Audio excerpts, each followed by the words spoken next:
Hey, Cole here, going to provide a video overview and some education on the drug Lorazepam, also known as Ativan. So, this medication is part of the benzodiazepine drug family and is commonly used to treat anxiety, catatonia, intoxication, seizures, alcohol withdrawal, serotonin syndrome.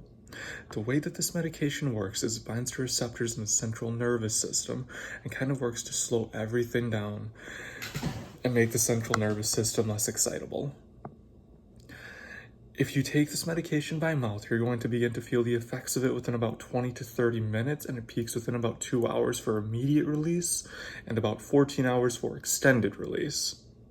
Lorazepam itself has a half-life of 20 hours plus or minus 7 hours and is eliminated by the liver, where its products are excreted in the urine and the feces.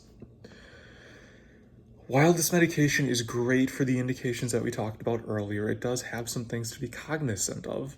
This medication can be addictive, and it's crucial to tell your provider if you feel like you're becoming reliant on the medication itself or experiencing withdrawal symptoms like insomnia, shaking, sweats, and anxiety. So we were talking earlier how lorazepam kind of works to slow everything down and make the patient a little bit more sedated. If you begin to stop taking it immediately, kind of have rebound symptoms where you experience the exact opposite of what lorazepam is supposed to treat.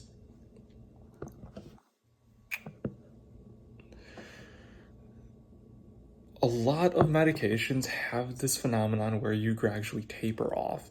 SSRIs, SNRIs do, and lorazepam is one of those medications.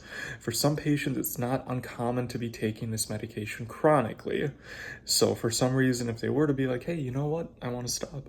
As a provider, what you would recommend is, okay, let's go ahead and start a gradual taper. So maybe you're taking 1 milligram a day. We're going to kind of slowly back you off to 0.5 milligram. Twice a day, maybe a couple of weeks later, we'll go down to like 1/4 milligram. You still might begin to experience some of those withdrawal symptoms, but it shouldn't be as severe. The other thing to note too is if you do just immediately stop, benzodiazepine withdrawal can potentially be fatal. Adverse reactions to by-mouth lorazepam include drowsiness, disrupted psychomotor skills, impaired thought process, aggressive behavior, and withdrawal syndrome, like we were talking about earlier. Most withdrawal symptoms resolve in about 6 weeks, but in cases of longer use, the withdrawal symptoms can last for months up to years. If the medication is stopped abruptly, it fades from the receptor it was attached to, and you can have those rebound experiences. The other thing to avoid is don't take this medication with alcohol, opioids, or any other benzodiazepines for the risk of sedation. One of the side effects of lorazepam is you can feel sleepy, same with opioids like morphine, hydrocodone, Norco, and alcohol too. If that happens, you are at risk for a severe event. Also, don't be operating heavy machinery or driving with this as well. In some states, it can be considered a DUI if you were to be pulled over and found to have this in your system. Lorazepam does have special considerations with the pediatric and geriatric populations. It's recommended to utilize a lower dose for older adults and not exceed 2 milligrams. In the pediatric population, lorazepam can be used for anxiety and status epilepticus. When treating children older than 12 for anxiety, the usual dose is 0.05 milligrams per kg, maximum of 2 milligrams per dose every 4 to 8 hours.